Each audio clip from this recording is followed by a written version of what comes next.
Buenos días, buenas tardes, buenas noches para todos en donde estén. Bienvenidos a la conferencia de ICRA del año 22, Cultura y Seguridad, Relaciones Internacionales Culturales, como mediador de paz a través del compromiso. Estamos encantados de tenerlos para esta sesión, que es la segunda online. Estamos explorando las contribuciones de arte, cultura, educación y en la sociedad civil para la paz y la seguridad, y pensando sobre todo del rol que las relaciones culturales internacionales pueden jugar en esto. Además, estamos encantados que nuestra conferencia fue elegida para hacer un evento paralelo oficial de la Mundiacult del 22 sobre desarrollo sostenible en la Ciudad de México, que comienza más tarde esta semana. Yo soy César Villanueva, profesor de Cultura y Relaciones Internacionales en la Universidad Iberoamericana de Ciudad de México y también miembro de la iniciativa MAPRI. Compartiré esta sesión con ustedes hoy. Antes de presentar a nuestro orador, profesora Karima Benún, quisiera decir algunas palabras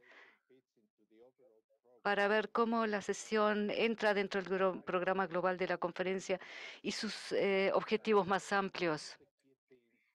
Algunas de las cosas principales que podamos tomar en la discusión más adelante.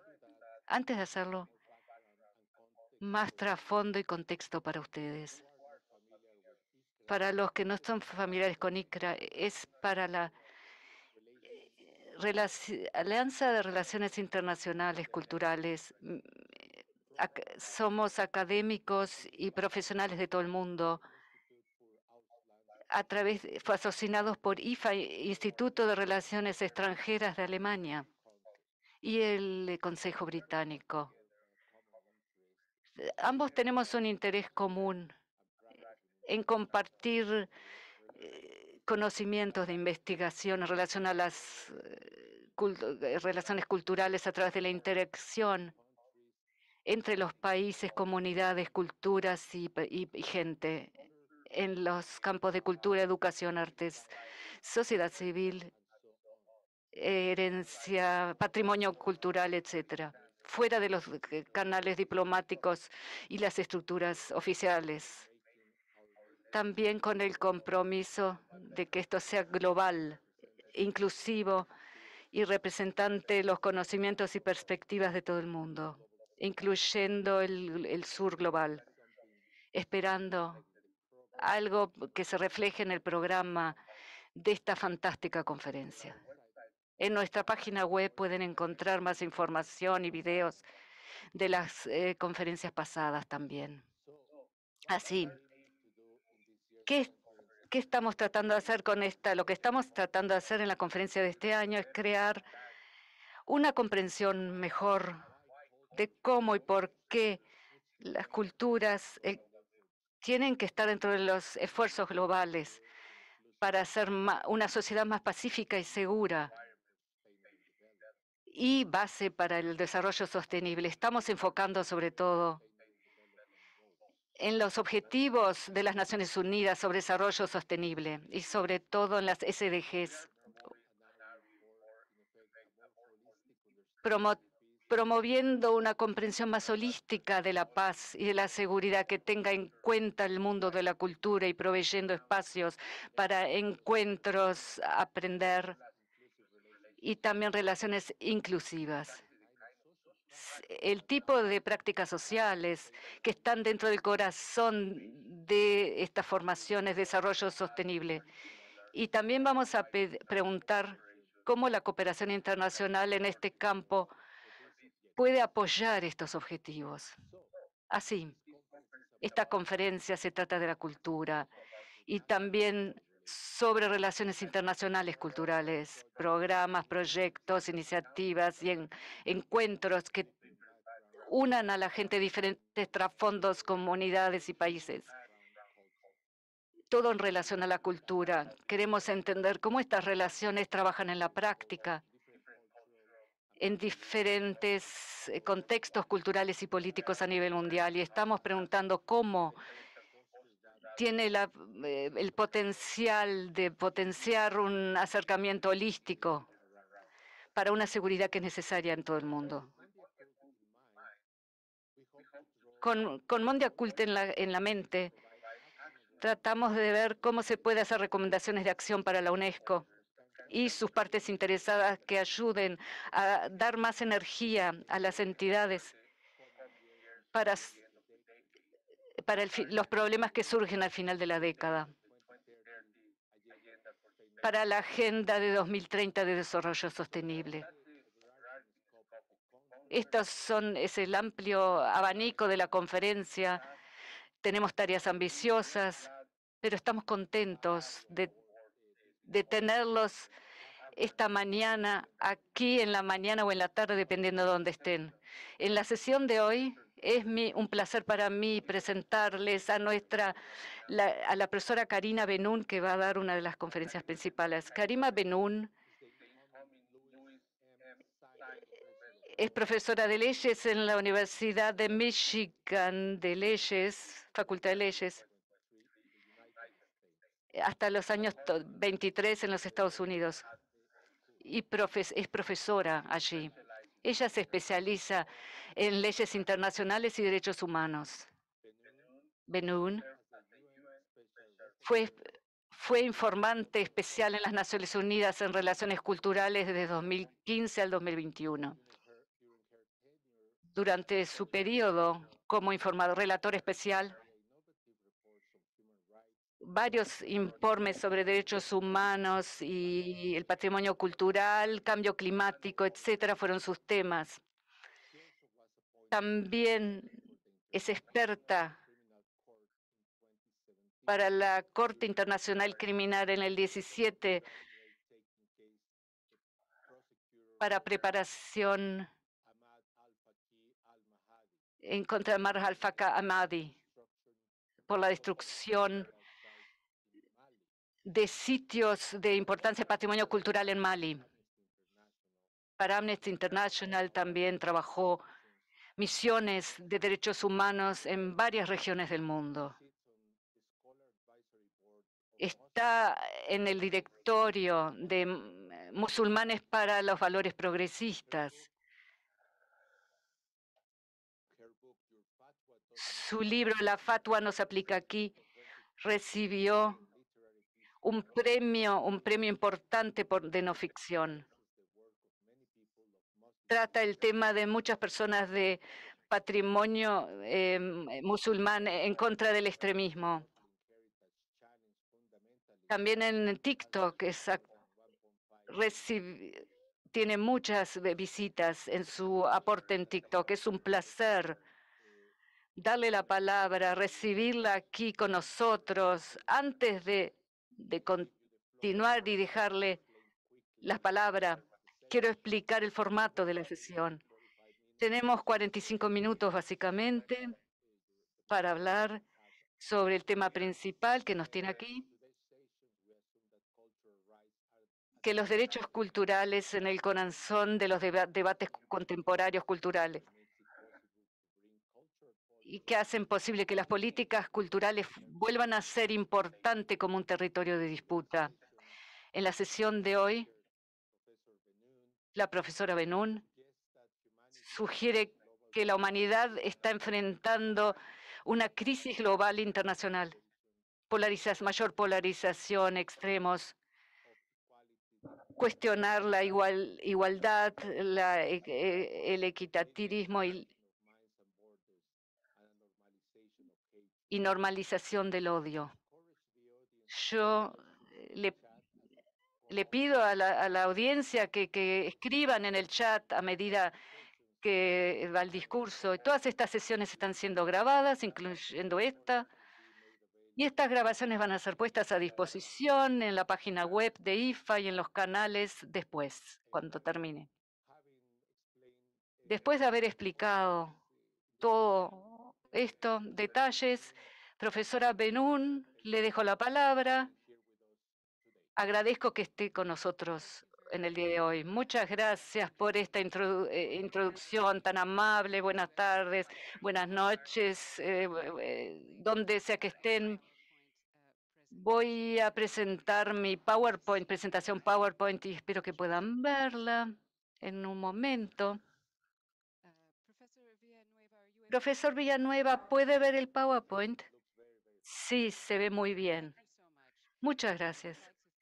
Quisiera agradecer a esta alianza ICRA para invitarme a participar en este evento tan importante en el cual enfocamos en la cultura, en seguridad, relaciones internacionales como facilitador de paz a través del compromiso, y saludo a todos los que van a participar en Mondiacult. Y esta es me recuerda mucho cosas en las que he participado como relator de las Naciones Unidas, y las extraño mucho. Las extrañé durante la pandemia, pero estoy agradecida de tener esta oportunidad para poder volver a estar juntos en el ciberespacio y también en persona. Y pienso que es muy significativo unirnos a través de la cultura como lo hacemos, porque vivimos en un mundo tan dividido y fracturado.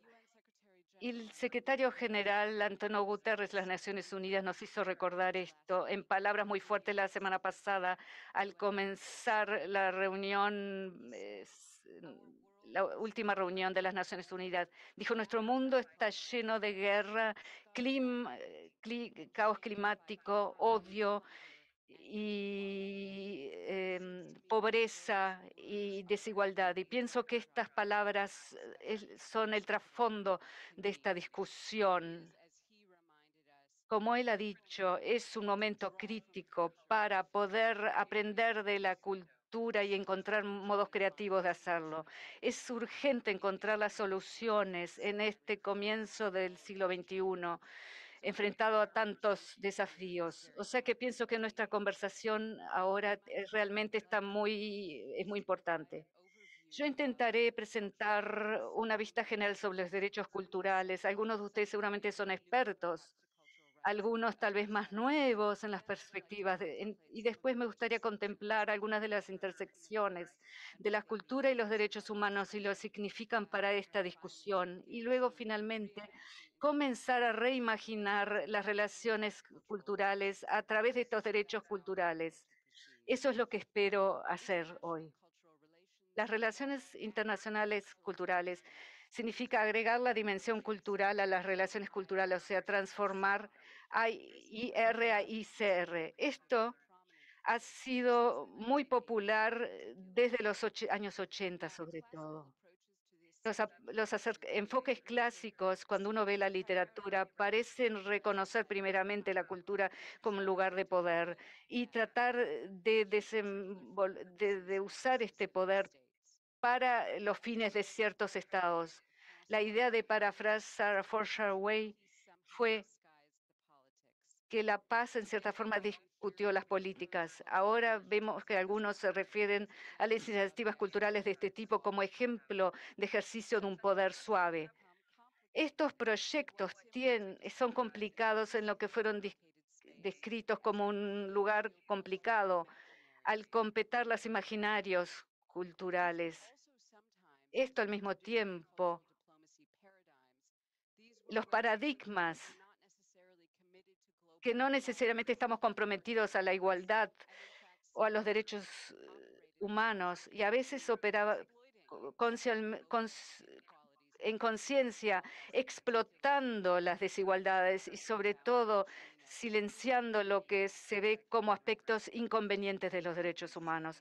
Pero hemos visto una especie de fantástica transición, como muchos han reimaginado la diplomacia tradicional cultural como relaciones culturales, enfatizando la dimensión cultural y la función de puente entre las culturas.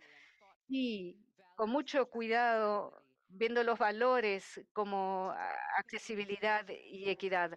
Hoy podemos tomar esta transformación como un paso más para que estos enfoques tengan nuevos enfoques y hacerlo de forma consistente. Esto se está realizando en muchos lugares, aunque yo diría que la reflexión de los derechos culturales en los debates y en los espacios culturales, incluyendo la UNESCO también, es inconsistente y pienso que es algo que debemos considerar. Así, cuando vemos estos cruces de cultura y políticas en este encuentro, es interesante ver también cómo la interacción cultural y análisis se están haciendo en numerosos campos, incluyendo los campos relacionados con los conflictos y la paz. Mucho del trabajo en relaciones internacionales se ha realizado entre las ciencias sociales y las humanidades. Me gusta mucho ver el interés en estas intersecciones en mi propio campo de leyes internacionales. Y me gustaría mencionar dos ejemplos, y hay muchos otros. Me gustaría mencionar, por ejemplo, marzo del 22, el simposio que tuvo lugar por el American Journal of International Laws, una edición internacional electrónica sobre arte, estéticas y leyes internacionales dentro del contexto norteamericano. Los abogados no lo habían contemplado desde el punto de vista del arte y cultura y la interacción una interacción con su disciplina como un tópico de estudio. Un ejemplo más reciente, yo diría, el encuentro anual de este año de la Sociedad Estadounidense de Leyes Internacionales. Un juez elegido nuevo a la Corte sobre Ley Internacional, este juez Hilary Charles de Australia, ella presentó una conferencia, lo principal de la conferencia, sobre lo que ella llamó el arte de la ley internacional. Y esto fue sorprendente para algunos abogados, pero esta juez de la Corte Internacional dijo que las leyes influencian el arte y el arte puede tener influencia sobre las leyes internacionales y apoyar las leyes, legitimidad y las autoridades. Fue una conferencia nunca que ha tenido lugar como esta y espero que haya mucho más conversaciones de este tema a nivel de las leyes internacionales, porque piense que destacó, si puedo parafrasar las palabras de Shoshana Feldman, que lo que necesita ser escuchado dentro de la ley internacional o en el campo de las relaciones internacionales no puede ser articulado solo en lenguaje legal. Pienso que aquí las culturas pueden jugar un rol realmente crítico. Como comentador, mi labor fue la importancia de introducir un elemento de las relaciones culturales en este proceso de integrar las leyes internacionales y la cultura. Arte, cultura y leyes internacionales se han vuelto cada vez, se conocen más entre sí, pero los derechos tienen que ser parte de ello. Y esto es un tema también de mis palabras hoy. Así, antes de seguir, voy a dar una vista general de los derechos culturales, una rama del marco de leyes internacionales, aunque sospecho que muchos de esta audiencia, que son expertos culturales, son muy familiares con este tema. Sin embargo, es un marco de normas que se deja muchas veces fuera de la discusión, incluyendo las discusiones de relaciones culturales internacionales. O sea que me gustaría hacer una pausa y destacar la importancia como marco crítico para nuestras discusiones del día de hoy. Y claro que me acerco de esto desde el principio, como profesor de leyes internacionales, refiriendo a algunos de los puntos principales, textos legales que están viendo en pantalla, algunos. Los derechos culturales entonces están codificados en algunos instrumentos internacionales, entre los cuales los más importantes el artículo 27 de la Declaración Internacional de los Derechos Humanos, que celebra los 75 años el año que viene, ven la codificación de derechos culturales ahora por algún tiempo. Y el artículo 15 del Convenio Internacional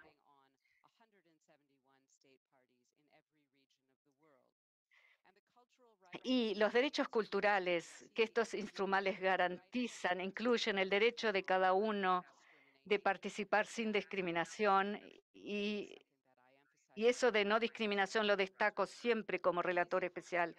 Estos derechos culturales garantizan en la ley internacional, incluyen derecho al acceso, el patrimonio cultural, que son parte de los derechos culturales, así como los derechos de libertad artística, etcétera.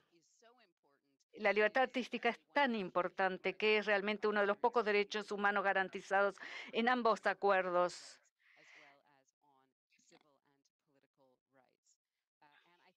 Y pienso que es tan importante recordar que existen derechos legales y compromisos de los estados, parte de las discusiones que tenemos aquí.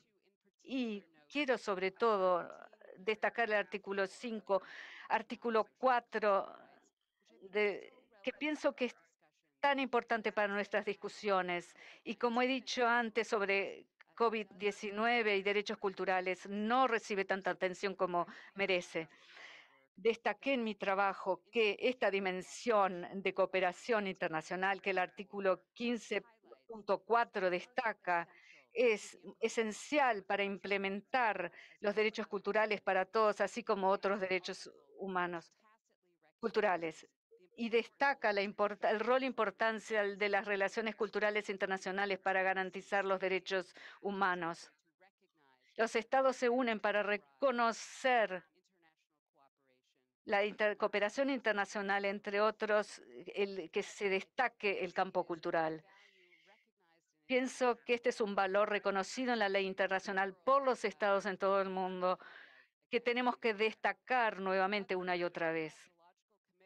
Otros compromisos del marco de normas incluyen consultas, participación y no discriminación, que ya he mencionado. Y pienso que realmente esto conformará nuevamente nuestra comprensión de las relaciones culturales si recordamos que los estados tienen compromisos en el campo de la cultura, incluyendo la obligación de garantizar los derechos culturales para todos sin discriminación, e incluyendo el reconocimiento de este rol importante en la cooperación internacional para lograr este objetivo.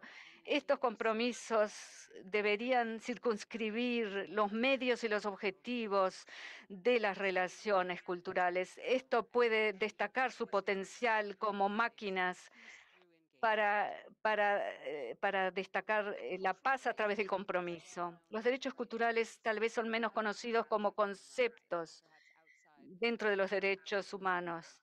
Fuera de nuestros círculos están muy enfocados en estos temas. Los derechos culturales son muy importantes en la experiencia humana, para la dignidad humana, importantes para implementar otros derechos humanos. Y pienso que en esta audiencia no tengo que trabajar muy duro para convencer a mis colegas, pues ellos ya están de acuerdo con muchas de estas puntos de vista, pero en las Naciones Unidas vi que una de mis principales tareas era destacar esto una y otra vez, porque los derechos no se tienen en cuenta o a veces se ven como un elemento de lujo, sobre todo en las crisis internacionales como la pandemia. En mi trabajo como relatora internacional para cultura y derechos culturales, repetí una y otra vez que los derechos culturales son fundamentales para la respuesta ante determinados desafíos que tienen que ver con la discriminación, la emergencia climática, la COVID-19, los conflictos. Y los derechos culturales también tienen que ser entendidos como derechos esenciales para facilitar y llegar a el desarrollo sostenible. Y lo repito una y otra vez en mis informes, y es que los objetivos de desarrollo sostenible son fundamentales para los derechos culturales y a la inversa y viceversa. Y, y están incluidos en muchos otros objetivos. Salvaguardar y promover la cultura en toda su diversidad contribuye directamente a la consecución de muchos de estos objetivos de desarrollo sostenible. Hay varios relatores derechos culturales de las Naciones Unidas. Hemos sido en total 3. A mí me predecieron la compañera de Pakistán y ha habido otros muchos más. Y todos sabemos que los derechos culturales protegen la creatividad humana en toda su diversidad y las condiciones para que ese ejercicio se desarrolle y se haga accesible. Y yo creo que ahí es cuando vamos más allá de el enfoque tradicional de la libertad de expresión. Es decir, que existan esas condiciones que facilitan el ejercicio de la creatividad humana. Este es el primer bloque de cosas que queremos enfatizar. Y por otro lado, los derechos culturales protegen los derechos de los individuos y de los grupos a participar o no participar en en una vida cultural de su elección y llevar a cabo prácticas culturales y el derecho a interactuar e intercambiar sin importar su afiliación a cualquier grupo y cuáles sean sus fronteras. Todos estos aspectos que hemos destacado son fundamentales para nuestra discusión, para nuestra conversación, pero quizá el más importante sea el de la interacción y el del intercambio, porque estos se deben incluir a nivel internacional, porque son avales de los derechos humanos universales. Durante mi tiempo como relatora especial, traté de hacer ver lo importante que los derechos culturales son y lo importante que son estas prioridades. Y lo hice destacando que la humanidad se restaura a través de la vida cultural y la expresión artística es importante, no solo por sí misma, sino que además tiene un poder transformativo y que además influencia a a las sociedades en las que viven. Y se pueden utilizar para mantener la división en nuestros países y en nuestras sociedades y para superarlas también. También incluyen los valores de derechos humanos y la inclusión. Y esto es cada vez más importante según vemos que está, el auge del autoritarismo en diferentes partes del mundo. Algunas prácticas artísticas y culturales se han centrado en crear espacios para el aprendizaje, para la reflexión, la experimentación, abrazando la complejidad y ofrecen experiencias no coercitivas y de empoderamiento que contribuyen a enriquecer eh, el- a la humanidad. La paz y los derechos humanos van unidas de forma holística, de forma integral. Y bueno, esto está ausente de muchos discursos dominantes, lamentablemente. También necesitamos derechos culturales para entender el sufrimiento y la expresión del sufrimiento de muchos grupos y de muchos individuos. Además, ayudan a aumentar las posibilidades de recuperarse de violaciones de derechos humanos y de situaciones de conflictos, refuerzan la inclusión y ayudan a levantarse contra ideologías extremas y también a recuperarse de actos violentos.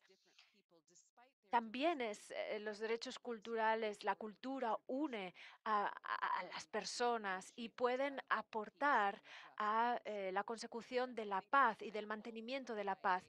Un ejemplo que ya hice en mi informe del Consejo de Derechos Humanos en el 2018 es el siguiente. En Burundi, los grupos de tambores, de percusión, que estaban en casi todas las partes del país, existían antes de que la violencia emergiese en el país. Y los participantes de estos grupos de percusión habían construido sus grupos en torno a una práctica musical compartida y basada en la confianza interétnica y la solidaridad.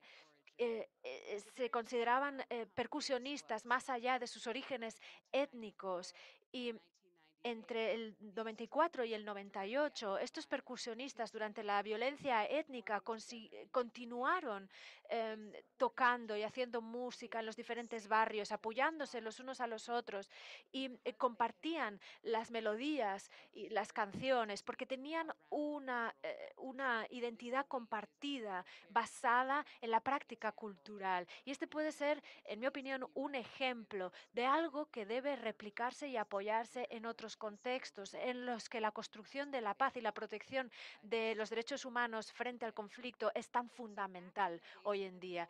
El compromiso activo en el campo cultural es fundamental para contribuir al debate social, también para cuestionar creencias aceptadas y para revisar ideas y conceptos heredados culturalmente, para revisar significados. Todo esto se puede utilizar para encontrar soluciones pacíficas. Las iniciativas culturales pueden aportar capacidades fundamentales para la ciudadanía, el pensamiento crítico, la creatividad, aceptación de las diferencias, compromiso con los derechos humanos e igualdad.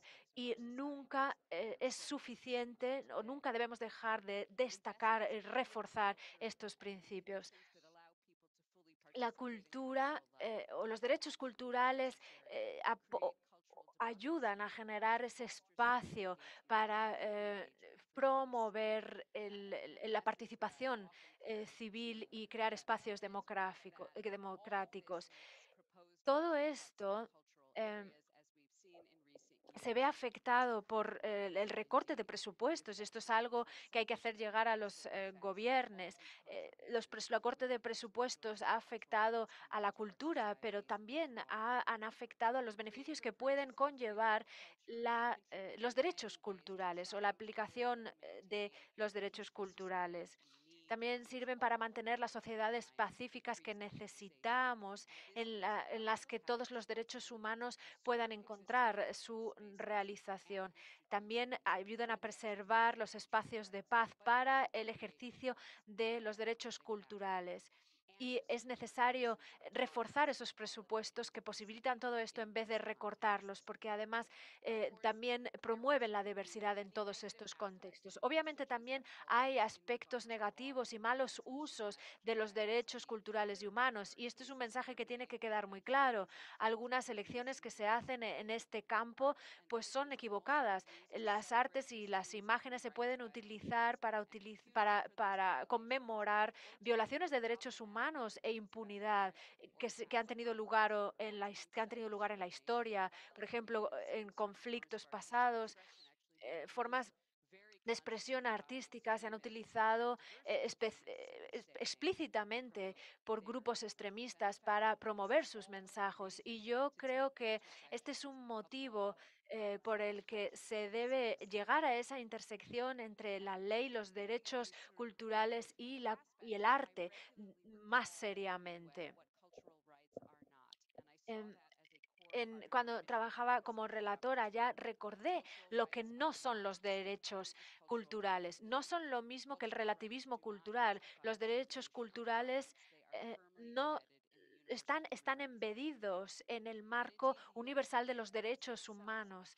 Y el Consejo de Derechos Humanos es la más alta instancia de derechos humanos dentro de la constelación de las Naciones Unidas. Y de aquí se repite que son universales, son interdependientes, son universales los derechos culturales y que forman parte de una visión interrelacionada e integral. Como relatora de derechos culturales en los últimos años y también gracias al trabajo de la sociedad civil, algunos actores gubernamentales, etcétera, pues hemos visto que los derechos culturales han ganado legitimidad a nivel internacional y esto es un desarrollo muy positivo, pero diría que todavía queda mucho por hacer para llegar a que se haga realidad esa visión del Consejo de Derechos Humanos, que todavía queda mucho por reconocer, mucho por hacer para que los derechos culturales sean reconocidos como derechos universales básicos y que todavía hay mucho que pasa por alto en estos sentidos. Sí, obviamente se ha hecho progresos, pero todavía hay mucho por hacer y todavía la generalización de los derechos culturales no ha llegado ni mucho menos a completarse. El último relator de derechos humanos en el tema de reparación y verdad dice que los derechos humanos sistemáticamente han ignorado el tema de los derechos culturales y que hay que reconocer el potencial de las intervenciones culturales y el papel fundamental que pueden y deben jugar en procesos de garantizar la justicia. Y todavía quedan muchos obstáculos para conseguir ese reconocimiento de los derechos culturales a través de las leyes internacionales. eh, y y bueno, después podemos entrar en el debate sobre esto, si a la gente le interesa, pero todo el trabajo que se ha hecho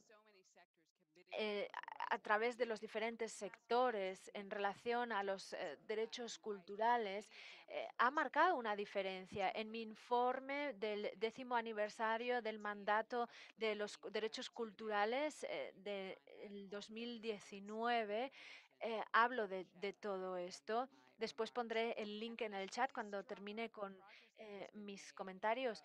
Y los derechos culturales recibieron un alto reconocimiento en el sistema de las Naciones Unidas en el año 2019, en el secretario general de las Naciones Unidas en una reunión de la Asamblea General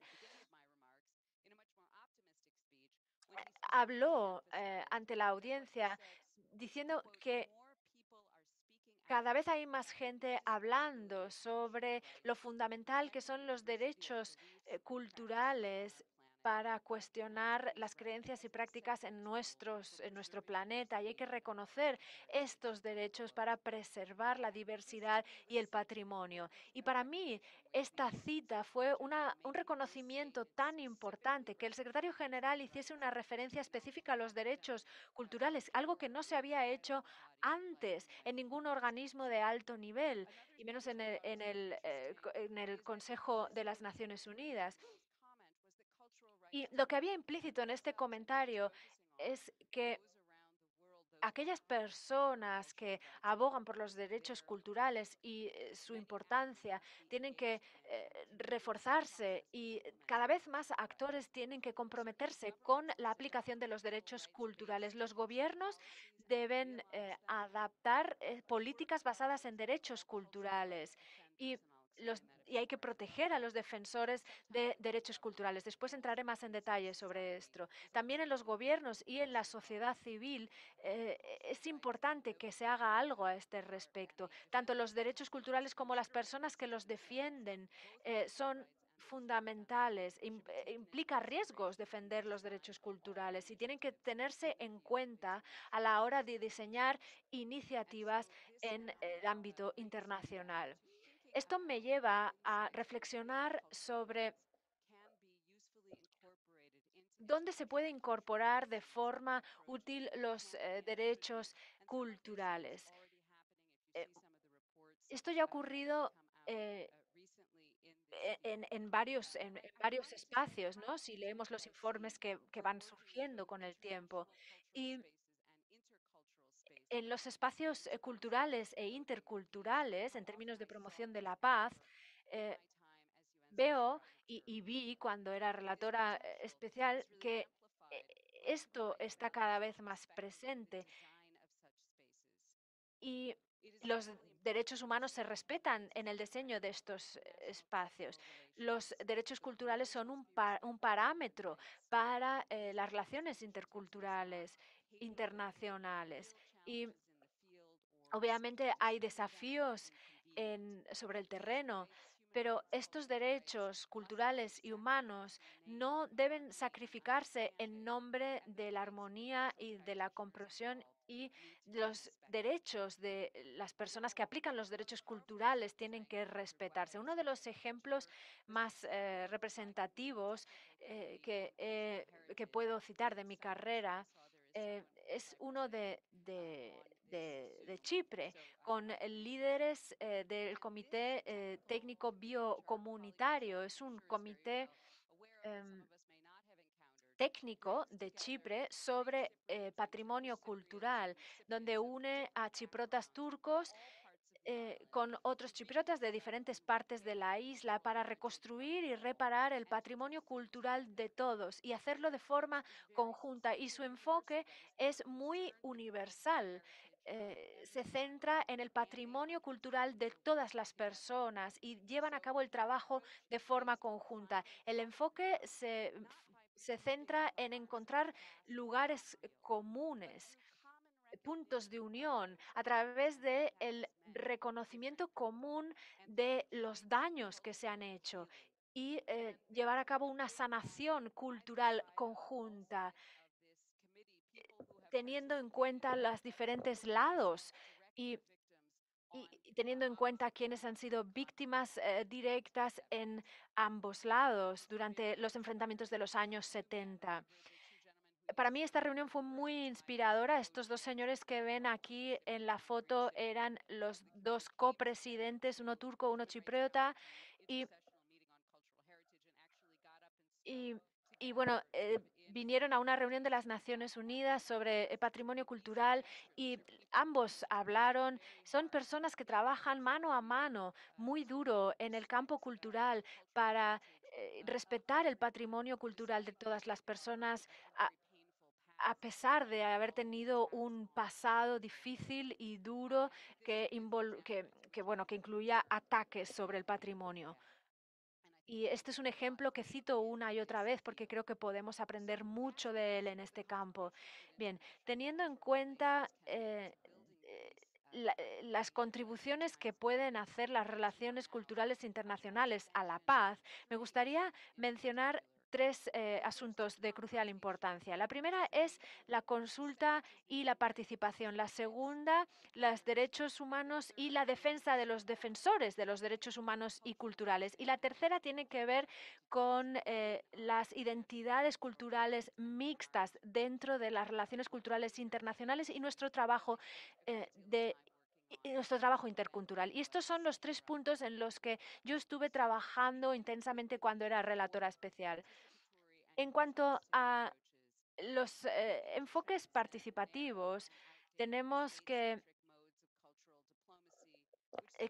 salir de esos modos de diplomacia cultural centralizados y tenemos que plantear las preguntas corrientes. Y aquí cito a un diplomático rumano que dice, tenemos que reforzar a los artistas, a los artesanos y permitirles esa expresión orgánica, incluso si esta expresión no está completamente alineada con los objetivos diplomáticos. Hace falta coraje para crear una plataforma para el diálogo real entre las sociedades. Esta última frase es especialmente importante porque teniendo en cuenta el último ejemplo que he dicho, la diplomacia cultural real requiere coraje para crear una plataforma de diálogo entre sociedades.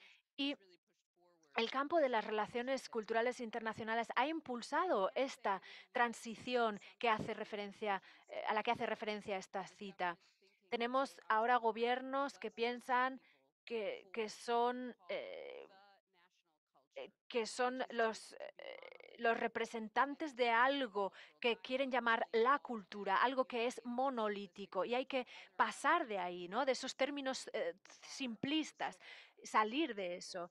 ¿No? Y realmente ver quiénes son los representantes a nivel nacional de la cultura. Esta visión está ya obsoleta, pasada de moda, y tenemos que trascender a esto en el siglo XXI. También en cuanto a la participación y la consulta, em, vuelvo al Comité Técnico sobre Patrimonio Cultural. Allí se dijo que tiene que haber consulta y participación que tenga que ver con, bueno, incluir a una amplia diversidad de artistas, respetar su expresión, su libertad de expresión y su libertad creativa, incluyendo todas las culturas y hacerlo sin discriminación. Más reconocimiento y más apoyo hay que dar a los esfuerzos no gubernamentales en este sentido.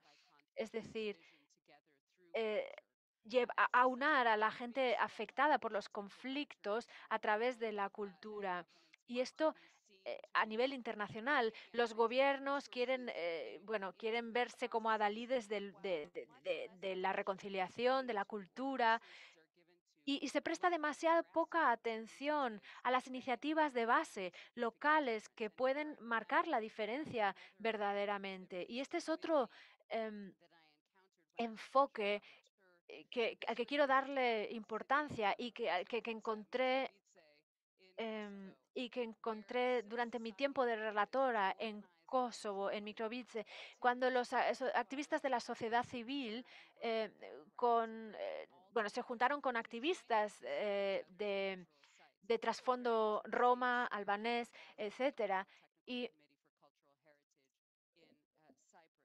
y Y en el contexto kosovar, que era un entorno muy polarizado,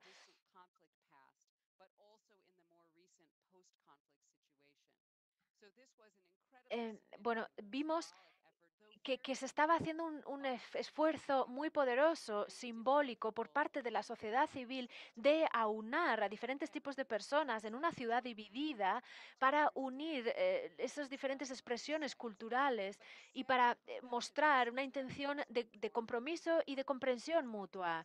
Y es- pero lamentablemente esta iniciativa tuvo que suspenderse por falta de financiación. Y aquí hay que plantearse la cuestión de los pocos esfuerzos que se hacen para apoyar las iniciativas de base que juegan un papel fundamental en las relaciones internacionales culturales. Y esto es algo que debe cambiar. Esto me lleva a el siguiente aspecto que quiero destacar en términos de relaciones culturales internacionales, y es la importancia de destacar y centrarnos en el trabajo relevante de los defensores y defensoras de los derechos culturales, porque este trabajo solo es posible si se hace con la participación de defensores de derechos culturales. Muchos de ellos, en muchos contextos, han jugado un papel fundamental a la hora de responder a los conflictos y a los abusos de derechos humanos y en el compromiso por la paz. Cuando hacen esto, su tarea, están dando voz a las preocupaciones, a las inquietudes de muchas otras personas. Son actores que defienden los derechos humanos y culturales de acuerdo con sus estándares nacionales. Y esta categoría de defensores culturales bueno, es algo que incluí en mi informe a las Naciones Unidas hace unos años. También estos defensores enfrentan diferentes tipos de riesgos a nivel profesional, por ejemplo, así como se enfrentan a diferentes tipos de violaciones de sus derechos humanos, ¿no? Y los propios defensores de derechos humanos ven sus derechos humanos no salvaguardados y em, están en el ojo de mira.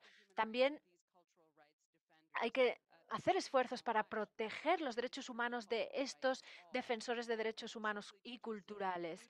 Para hacer esto, bueno, y hay que hacer esto incluyendo a aquellos que están trabajando en la promoción de la paz, que puede ser una tarea muy arriesgada. En mi informe del 2022 al Consejo de Derechos Humanos hice toda una serie de recomendaciones en este sentido y destaqué toda una serie de derechos humanos que los defensores de derechos culturales tienen que ver salvaguardados, incluido el derecho a hacer su trabajo como defensores de derechos humanos y el derecho a utilizar y recibir recursos, incluyendo financiación del extranjero, para proteger sus derechos humanos.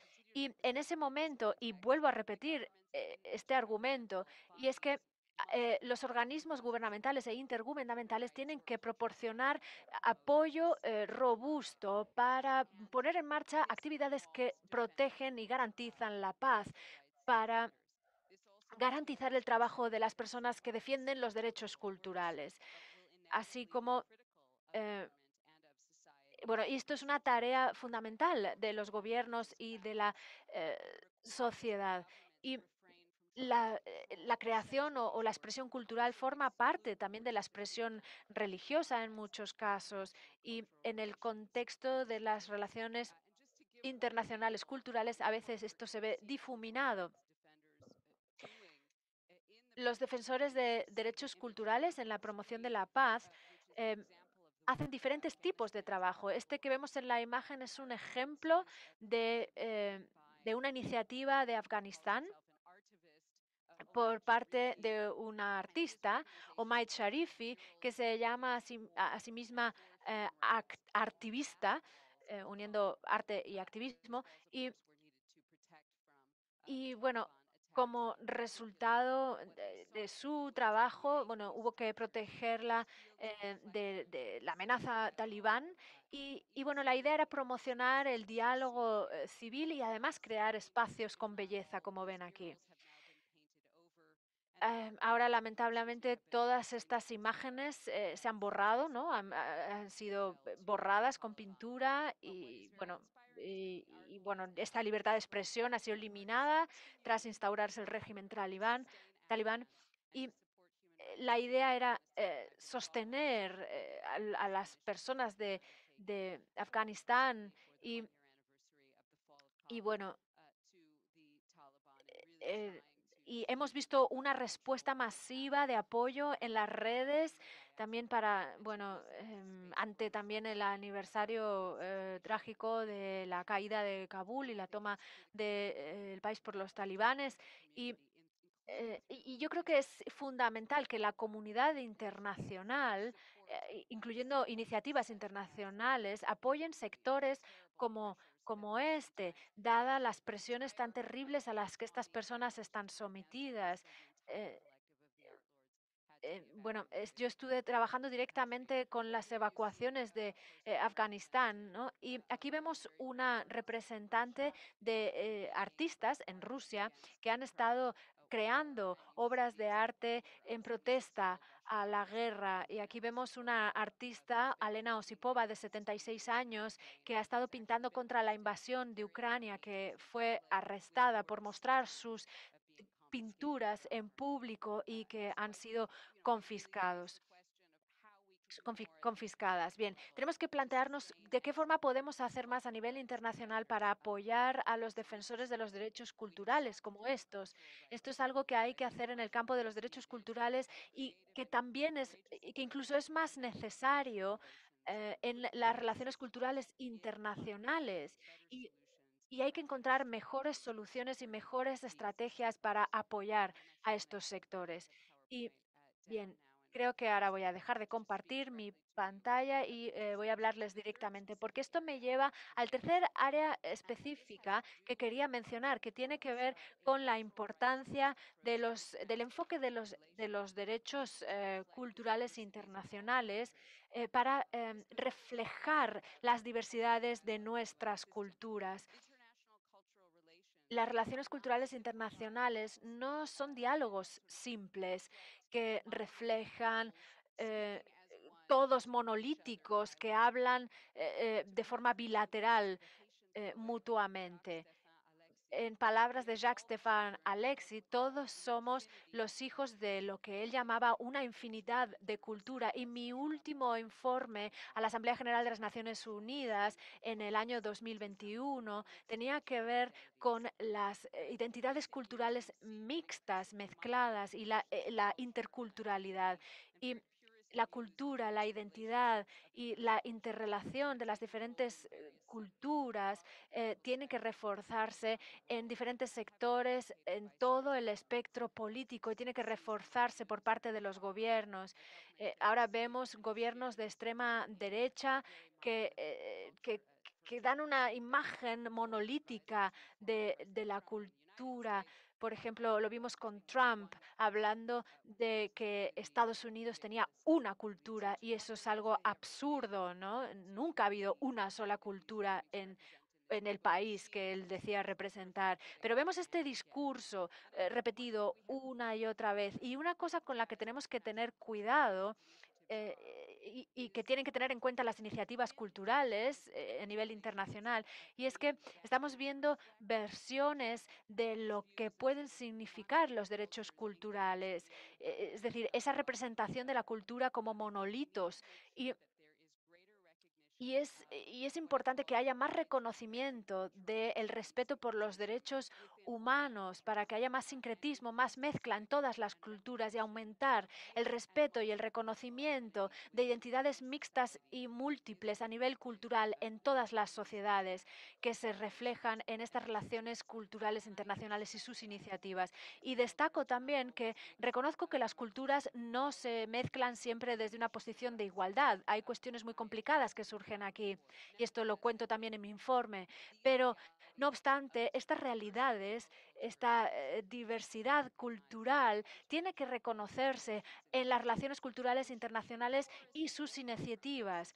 Y tiene que verse representadas las diferentes voces de las diferentes partes. No tienen que ser interacciones simples entre voces monolíticas que hacen desaparecer las otras múltiples voces. Permítanme terminar diciendo que tenemos muchas luchas por delante en el siglo XXI, de eso somos conscientes y bueno, tenemos la guerra de Ucrania, con el levantamiento de la extrema derecha en muchos países, lo hemos visto esta mañana en las noticias, pero creo que una de las luchas más importantes que tenemos por delante es la lucha para mantener la esperanza y nuestra capacidad de creer que podemos cambiar las cosas a mejor y encontrar soluciones a estos múltiples conflictos. Las culturas pueden ayudar a devolvernos esa sensación de esperanza y esa sensación de ser capaces de encontrar soluciones si actuamos conjuntamente de forma creativa.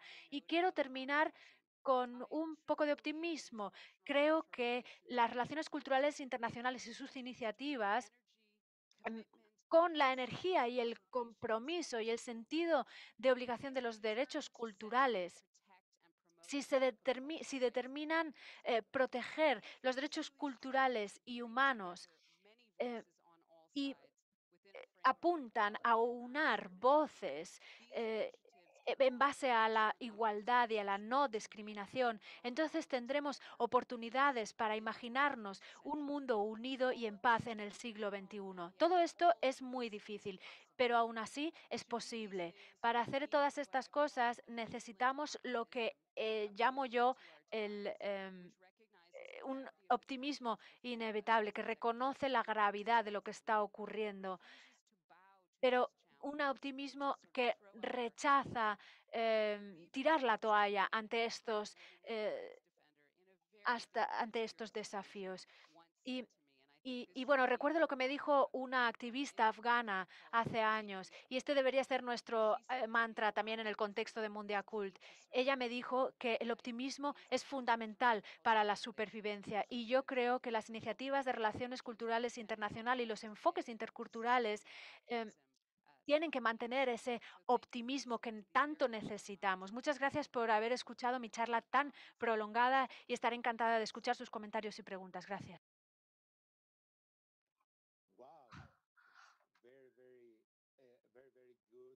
Muy bueno, profesor Benún. Fantástica la presentación que hizo en esta sesión. Muy clara, muy amplia, pero muy concentrada. Me gustó mucho la finalización de su presentación con una nota positiva, que pienso que es el espíritu de nuestro trabajo en el ámbito cultural. Pienso que es justo decir, todos estamos muy impresionados con su habilidad para presentar estos temas tan complicados de los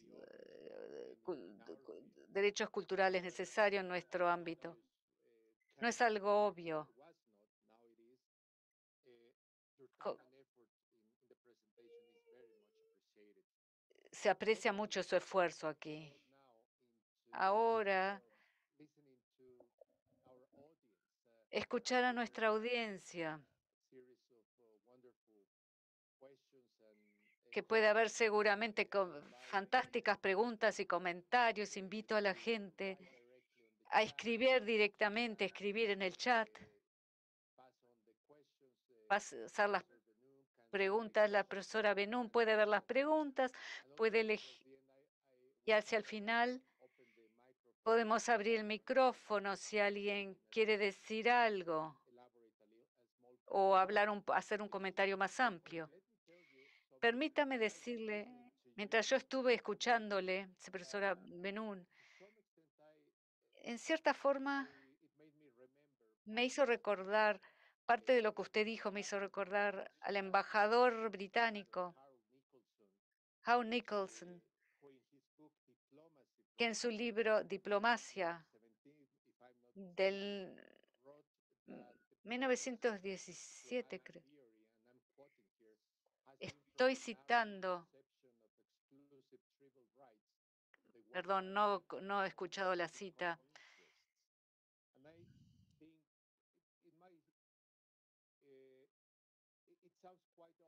Suena obvio, pero habiendo visto las dificultades en el siglo XX, dos grandes guerras y muchos conflictos internacionales, en el ámbito de los derechos humanos y cultura y no siempre unidos, esta idea, tratar de tener intereses comunes, no es algo que venga naturalmente, uno tiene que trabajar sobre eso. Y permítame decir algo adicional.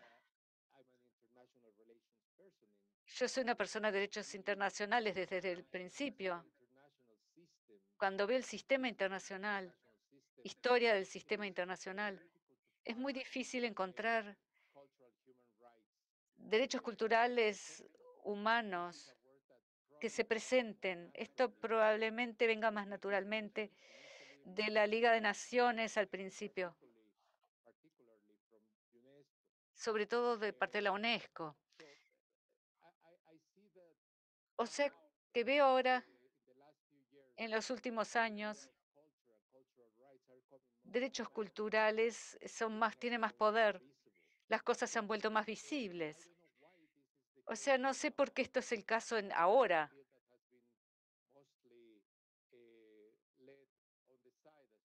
Algo que se ha hecho en realidad más no, al costado, como algo más idealista.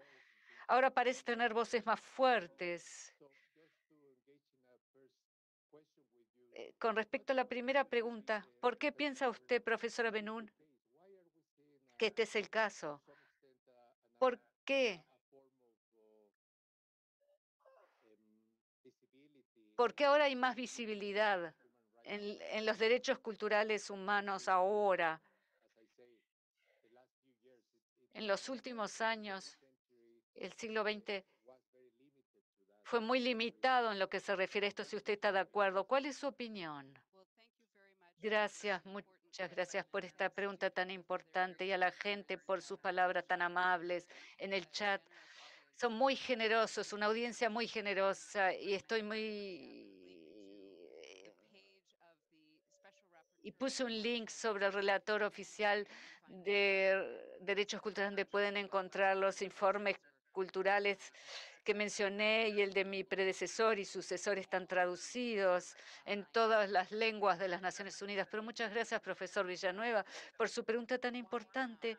¿Por qué es ahora? ¿Por qué ahora este momento tan promisorio para los derechos culturales, tal vez a nivel internacional? Pienso que hay una cantidad de factores que se unen, pero pienso que sería interesante escuchar su análisis y de los otros participantes, vista su su erudición.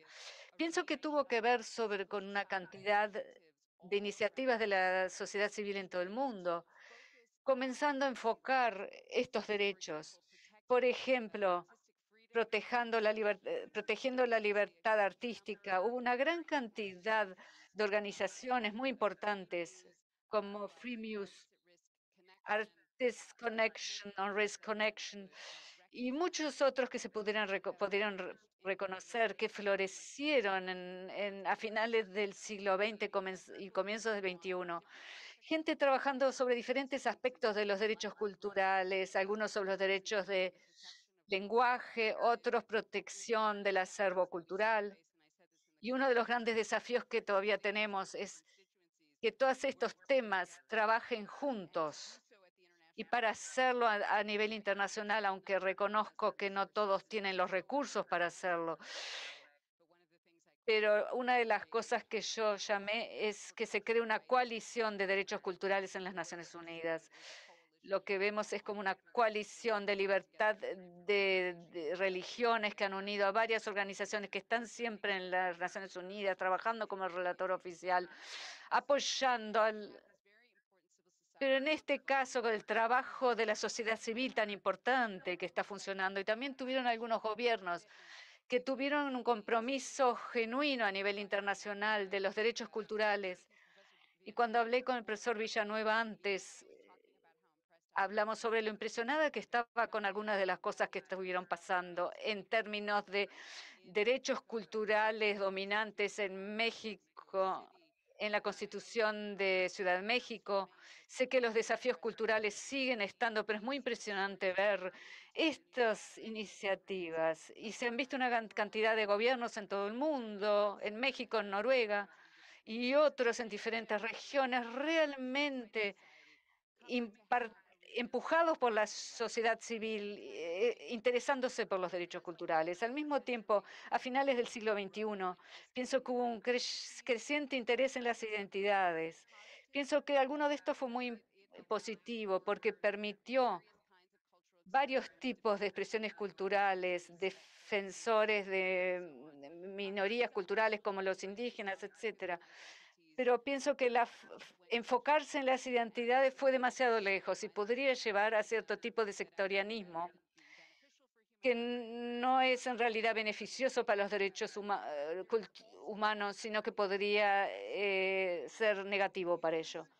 También usar la cultura como algo alrededor de los derechos culturales. Algunos gobiernos no tenían compromisos reales sobre los derechos culturales, pensaron que pudieron usar la cultura en las Naciones Unidas para sobrepasar los derechos humanos, que nuestra cultura justifica cualquier violación de los derechos humanos que esté teniendo lugar, que sea criticada.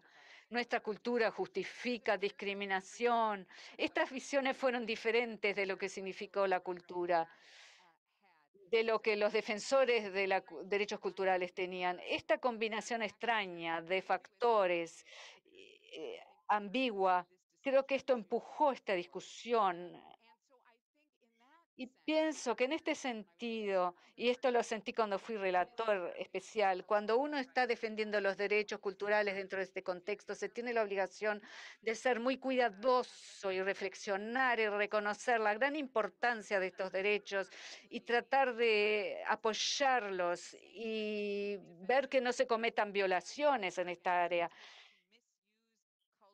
y tratar de hacer algo en contra de los abusos en contra de los derechos humanos. Para eso esto era muy importante para mí, hablar sobre la visión integradora de los derechos culturales como parte muy importante del marco normativo de los derechos humanos, pero no pasar por encima de otros derechos humanos. Como respuesta larga, me gustaría el análisis de otros, pero esto es lo que yo pienso. Este momento ambiguo de oportunidad que tenemos y que debemos capitalizar, y por qué pienso que hay que reflexionar bien en cómo hacerlo. Muchas gracias por la respuesta. Tenemos una cantidad de preguntas aquí ahora. Me gustaría tomar una que tiene que ver un poco con lo que usted contestó. Mafalda Damaso, una de las miembros de ICRA, ella mencionó, la felicita, pero mencionó también, ¿podría hablar un poco sobre los espacios no conocidos, oportunidades o incentivos que existen en las Naciones Unidas, en la ley internacional o en otros foros internacionales para desafío sobre el enfoque holístico. ¿Cuál sería los que no reconocen los espacios? Esta es una pregunta muy importante. Me gusta mucho escuchar las visiones de Mafalda sobre esto en el chat luego, en la discusión. Voy a mencionar una cantidad de estos, pero pienso que es una discusión más amplia, que uno de los aspectos más críticos es para mí la responsabilidad, lo que ya dije en el informe del 10º aniversario.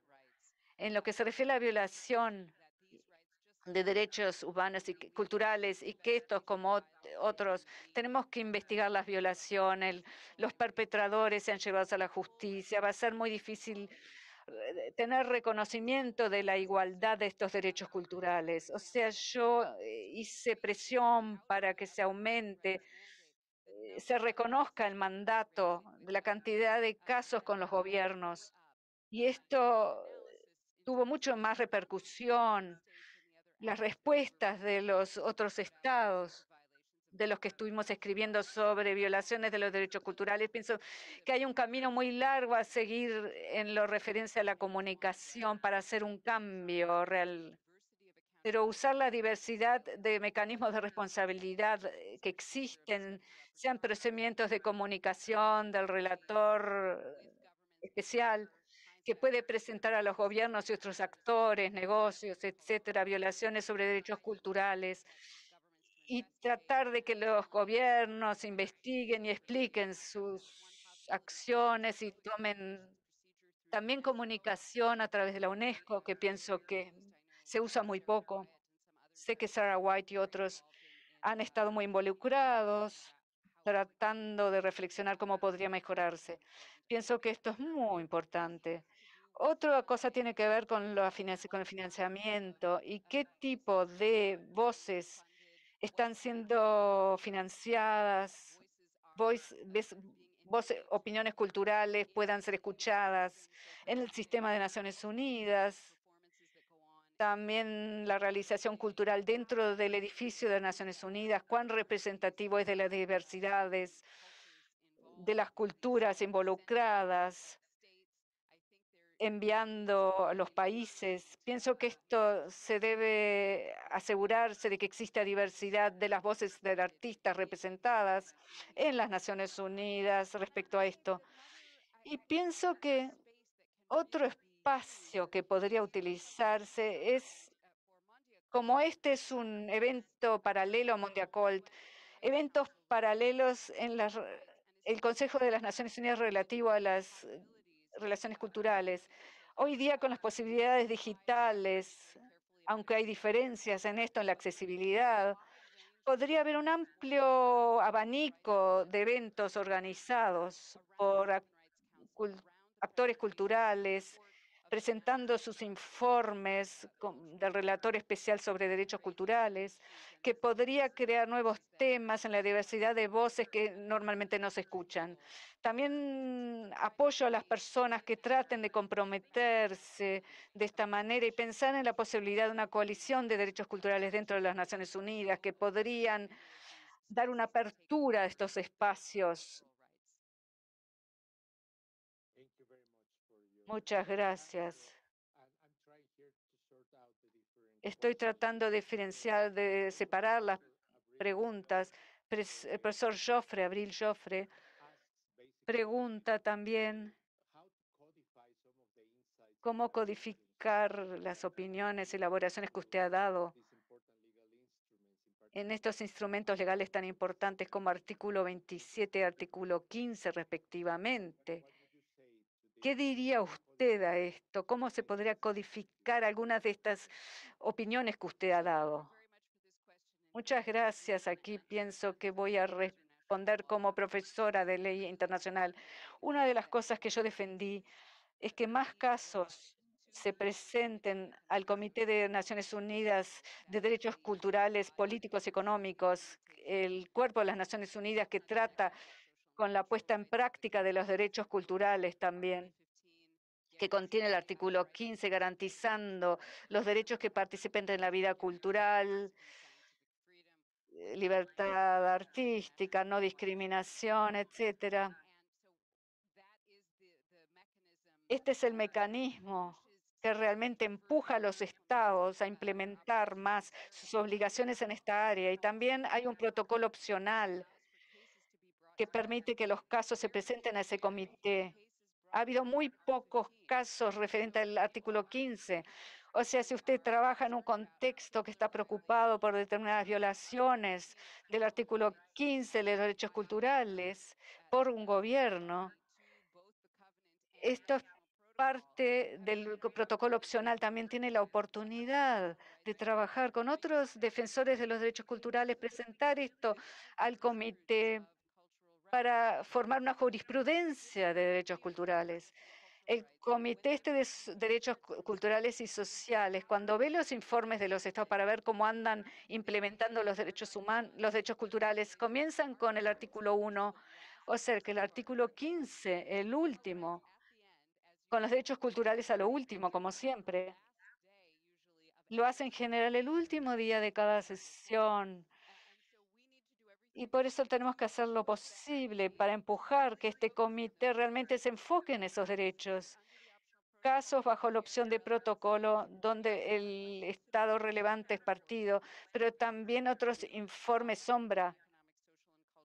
Si este comité de derechos sociales y culturales los resuelva, preguntando a los estados sobre si lo cumplen, por ejemplo, el derecho de ser parte de la vida cultural.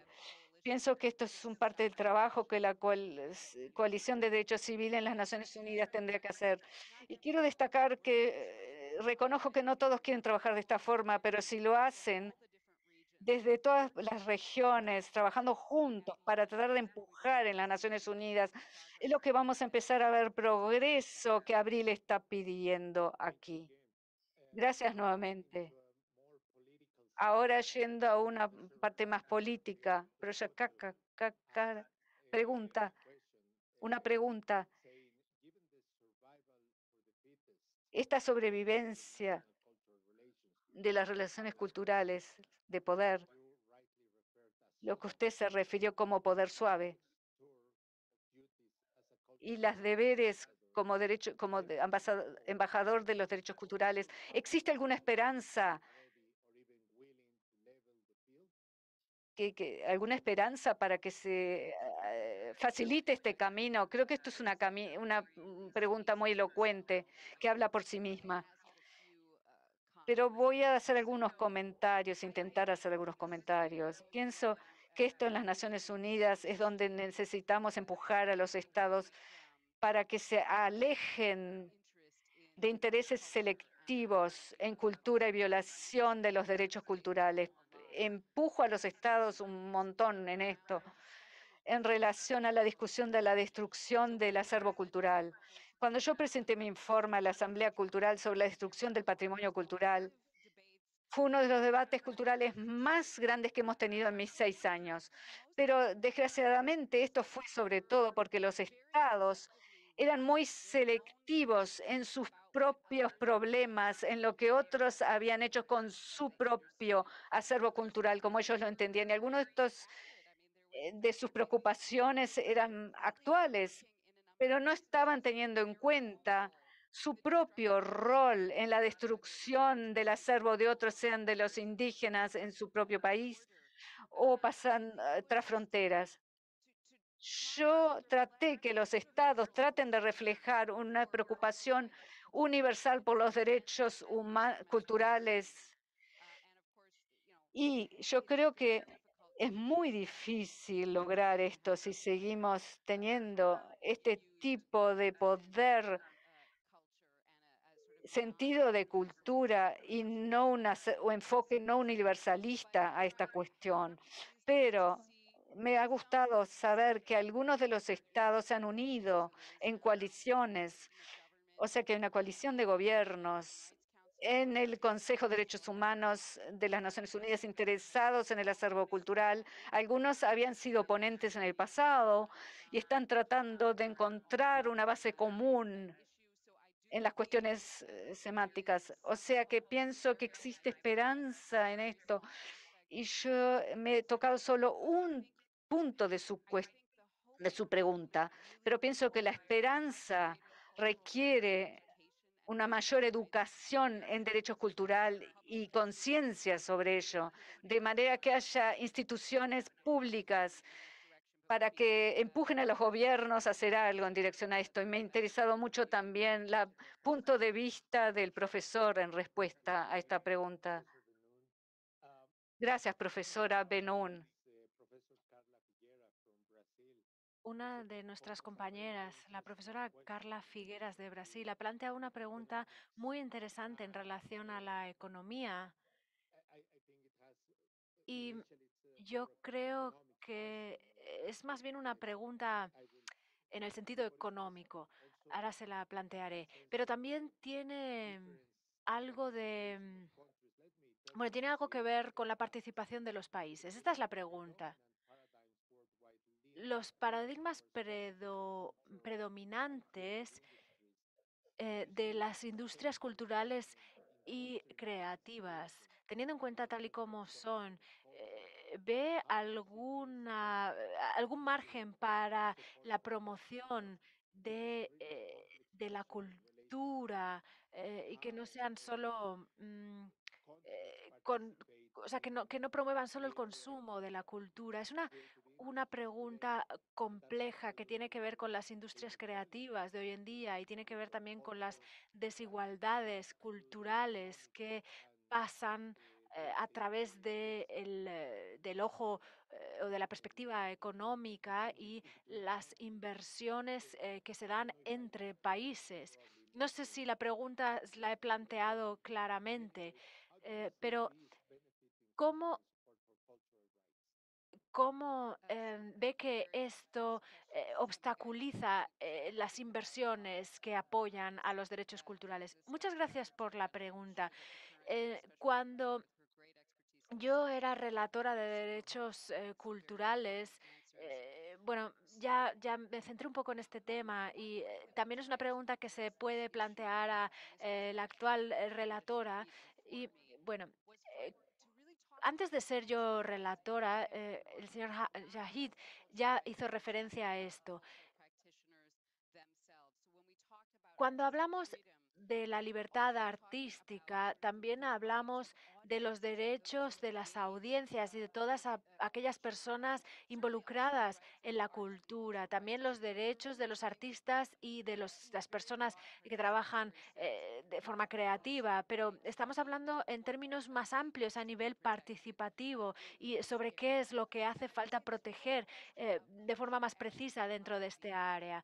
Y cuando vemos la cultura como un bien de consumo, es complicado, porque hay gente en el área de patrimonio cultural. Tenemos que poder decir a nuestros gobiernos, es importante que protejan esta herencia cultural, este patrimonio cultural, porque tiene valor en sí mismo, pero también porque en el contexto del desarrollo hay toda una serie de comunidades que se ganan la vida del turismo que viene a conocer este patrimonio. Entonces hay que encontrar un equilibrio entre ese enfoque de la cultura como bien de consumo y lo otro, ¿no? En ese enfoque que tiene un sentido más amplio del valor inherente de esos activos culturales y ese valor inherente para las comunidades. Y, y luego en cuanto a la pregunta de promover la inversión o evitar la inversión, eh, la cultura vista como bien de consumo, creada para los consumidores.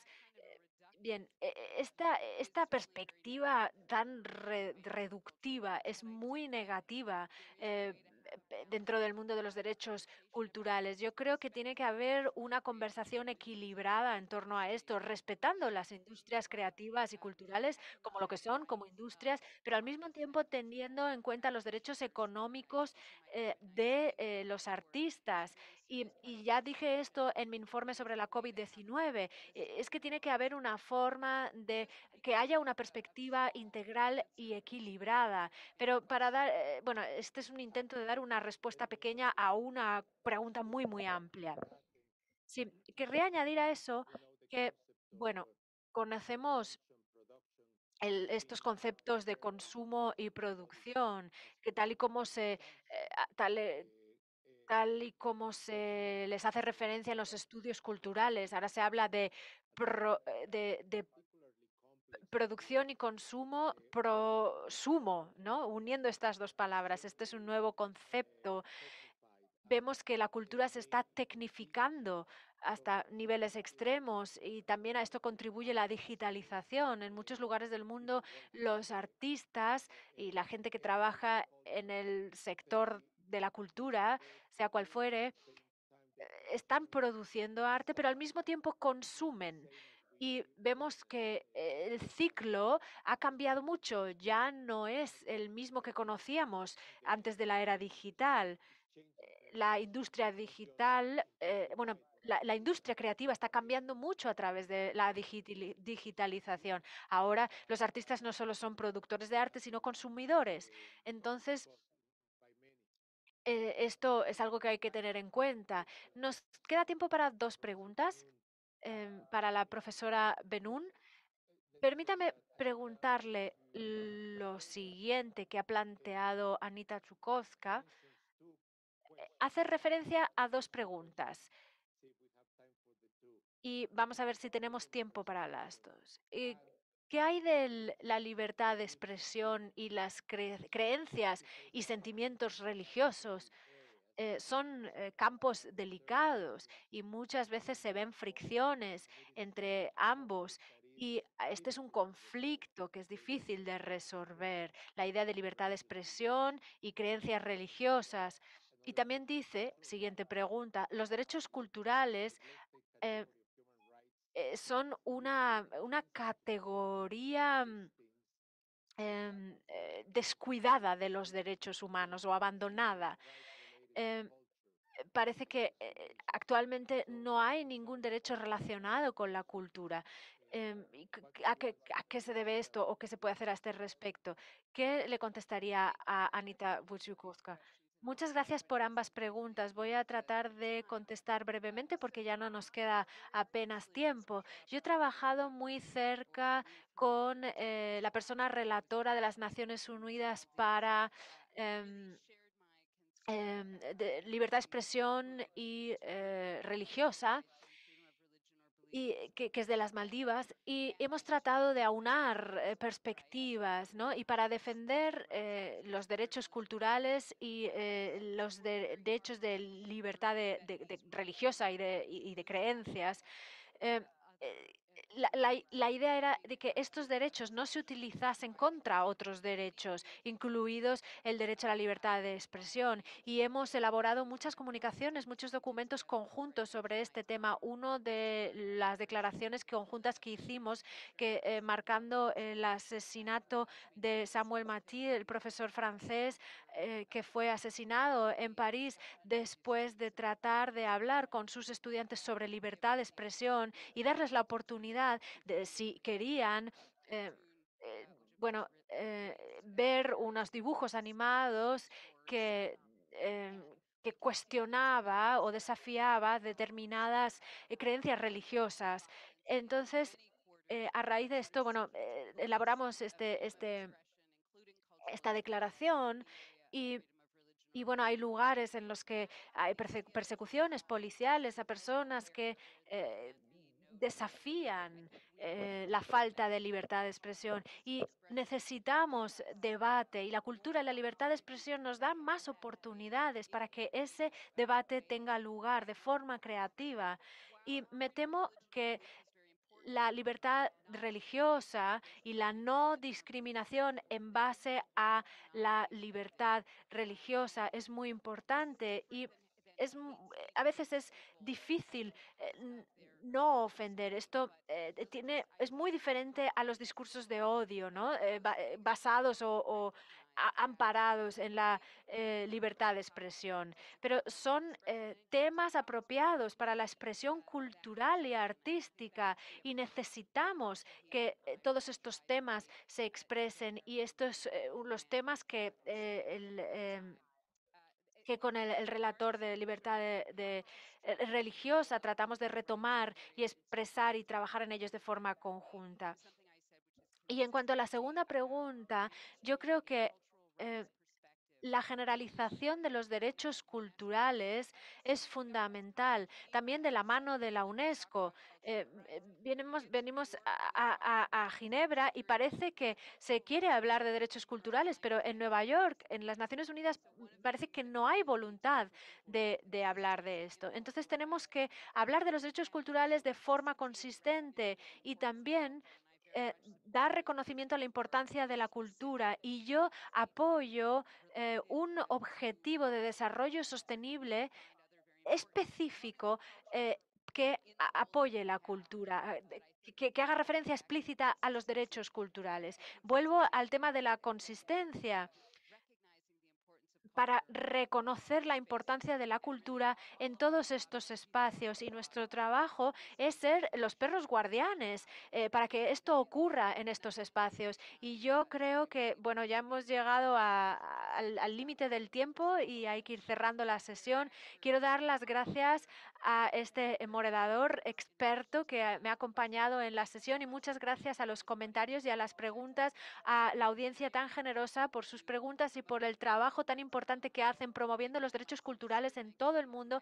Mis gracias de corazón a la organización y les deseo muchísima suerte con el resto de este evento tan importante. Profesora Karima Benún, muchísimas gracias por esa conversación tan agradable con usted. Ha sido maravilloso. En nombre de la Alianza ICRA y el British Council, le damos las gracias y le damos las gracias a todas las personas que han participado en la sesión de hoy. No hemos podido hacer justicia a todas las preguntas que se han planteado en el chat. Se las pasaremos a la profesora Benún para que las conteste. Dentro de un rato tendremos otro evento. Comprueben el programa. Les veremos más tarde y mañana por la mañana en la continuación de esta, de esta conferencia. De momento lo dejamos aquí y muchísimas gracias. Nos vemos más tarde. Muchas gracias, profesora Benún.